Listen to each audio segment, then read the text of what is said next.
Good morning everyone. आज का topic है क्लास 9th का परिमेय 6.1। इसको हम लोग अच्छे से समझेंगे और बनाएंगे, ठीक है। तो इसको जानने के लिए आप वीडियो के लास्ट तक बना रहे हैं ताकि आपको पूरे तरीके से अच्छे से समझ में आ जाएगा, ठीक है। तो देखो, परिमेय 6.1 क्या है? यदि दो रेखाएं परस्पर प्रतिच्छेद करें। प्रतिच्छेद मतलब जब एक रेखा दूसरी रेखा को एक दूसरे को काटती है तो उसी को बोलते हैं प्रतिच्छेद करती है, तो शीर्षाभिमुख कोण बराबर होता है। शीर्षाभिमुख कोण क्या होता है? बराबर। उसी को हम लोग आज प्रूव करेंगे। तो देखिए, एक रेखा मान लेते हैं, ये पी और क्यू रेखा है, ठीक है। इसको आर एस रेखा काटती है, तो हम लोग ए बी मान लेते हैं। ए बी रेखा इसको काटती है, तो दिखाना क्या है? शीर्षाभिमुख कोण बराबर होता है। शीर्षाभिमुख कोण क्या होता है? जब दो रेखा एक दूसरे को प्रतिच्छेद करता है तो आमने सामने के कोण को क्या बोलते हैं? शीर्षाभिमुख कोण।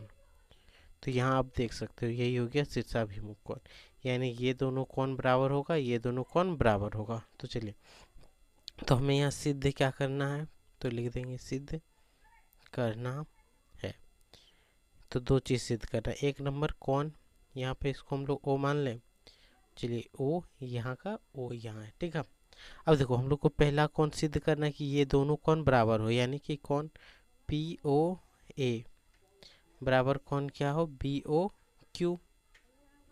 पहले तो हमें ये सिद्ध करना है।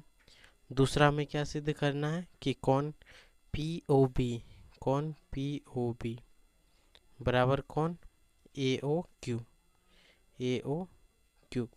हमें इसी को सिद्ध करना है, ठीक है। चलिए, यहाँ से हम लोग हल करते हैं, ठीक है। इसको आराम से समझेंगे, कोई दिक्कत नहीं है, आपको पूरा समझ में आ जाएगा। और परिमेय 6.1 का उपयोग हम लोग 6.1 एक्सरसाइज में करेंगे। तो देखिए, सबसे पहले क्या लिखेंगे कि पी क्यू तथा ए बी रेखा एक दूसरे को कहाँ पे प्रतिच्छेद कर रहा है? एक दूसरे को ओ पे, तो ओ पर प्रतिच्छेद करती है, प्रतिच्छेद करती है। यहाँ तक तो आप लिख लोगे, करती है। इसलिए चलिए, आपको एक चीज़ पता होना चाहिए कि रेखिक युग्म का योग 180 डिग्री होता है। और रेखिक युग्म कैसे बनता है? तो एक सीधी रेखा पर बने सभी कोणों का योग 180 डिग्री होता है, जो रेखिक युग्म कहलाता है। जैसे ये एक सीधी रेखा है, इस पर दो कोण दिख रहा है आपको, दो कोण बना है, इन दोनों का योग कितना होगा? 180 डिग्री, ठीक है। तो उसी तरह हम लोग लिखेंगे यहाँ पे क्या? रेखिक युग्म से, रेखिक रेखिक युग्म से, जो अभिगृहित 6.1 में यही तो दिया हुआ है। तो देखो, यहाँ अभिगृहित 6.1 में लिख सकते हैं। तो यहाँ पे लिखेंगे कि ए बी रेखा, तो यहाँ पे देखो ए बी रेखा पर पी ओ पर पी क्यू प्रतिच्छेद कर रहा है, तो यहाँ पे क्या हो जाएगा? कोण P O A, P O A plus कोण P O B, P O B बराबर कितना होगा? 180 डिग्री। इसको मान लेते हैं समीकरण 1। क्या मानेंगे? समीकरण 1। अब सेम देखना है यहाँ पे कि यहाँ से एक तो रेखिक युग्म ये से हो गया, एक इस पर भी रेखिक युग्म बन रहा है यहाँ पे दो। तो यहाँ फिर लिखेंगे फिर से P O B plus P O B plus B O Q बराबर 180 डिग्री। फिर किससे होगा? रेखिक युग्म से होगा कि नहीं? ये भी क्या होगा? ये दोनों को जब जोड़ेंगे तो रेखिक युग्म होगा, होगा कि नहीं? हो जाएगा। तो यहाँ से क्या लिखेंगे? समीकरण, देखो ये दोनों बराबर है, इसका योग और इसका योग, दोनों का योग 180 डिग्री है, यानी ये दोनों आपस में बराबर होगा।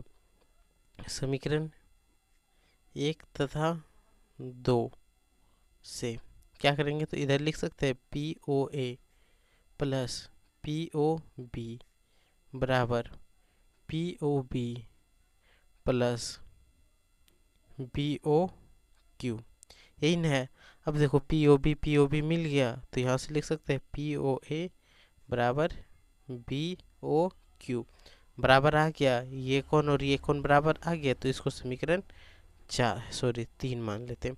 एक तो बराबर यहाँ पे आ गया, और सॉरी आपको दिखाने है तो यहाँ से देख सकते हो आप।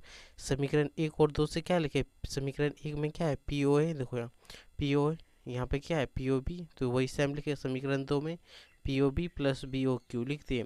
पी ओ बी कट जाएगा, क्योंकि बराबर के इस साइड करेंगे प्लस, प्लस माइनस में कटता है, या तो बराबर में कट जाएगा। तो पी ओ और यहाँ क्या बचा है पी बी, तो यहाँ से पी ओ बराबर क्या है बी ओ क्यू। अब फिर से हम लोग क्या करेंगे, अब की बार इस रेखा पे ले लेते हैं, ठीक है। इस रेखा में ये दोनों बराबर, ये दोनों बराबर होगा। अब की बार हम लोग को क्या प्रूव करना है, ये दोनों बराबर होना चाहिए, ठीक है। तो इसलिए हमें क्या ले लेते हैं, एक बार इसको ले लेंगे, ठीक है। और एक बार यहाँ से जब हम लोग लेंगे इस लाइन से, तो एक बार ये दोनों कोण और एक बार ये दोनों कोण, जिससे ये कट जाए। तो चलिए यहाँ से हम लोग क्या लिखेंगे, पुनः फिर से या तो लिख सकते इसी प्रकार से भी लिख के इसको बना सकते हैं। तो देखो ए बी रेखा पर पीओ प्रतिच्छेद करती है। अब देखो ए ए बी रेखा हो गया, पीओ प्रतिच्छेद कर रहा है, तो देखो यहाँ से कौन सा कोण बनेगा, तो यहाँ से क्या बन जाएगा क्यू ओ ए क्यू, या तो हम लिख सकते हैं ए ओ क्यू, जो लिखते हैं ए ओ क्यू प्लस कौन क्या हो जाएगा, यहाँ पे देखो आप ए ओ क्यू, और यहाँ से क्या बनेगा ए ओ पी, तो यहाँ लिख सकते हैं कौन ए ओ पी बराबर कितना होगा 180 डिग्री, किससे होगा, तो रैखिक युग्म से। इसको समीकरण 4 मान लें।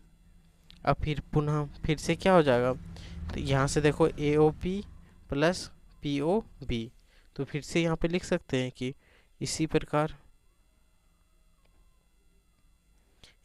क्या हो जाएगा, कौन ए ओ पी प्लस कौन पी ओ बी बराबर 180 डिग्री रेखीय युग्म से समीकरण 5। अब यहाँ पे क्या लिखेंगे, समीकरण 4 तथा 5 से।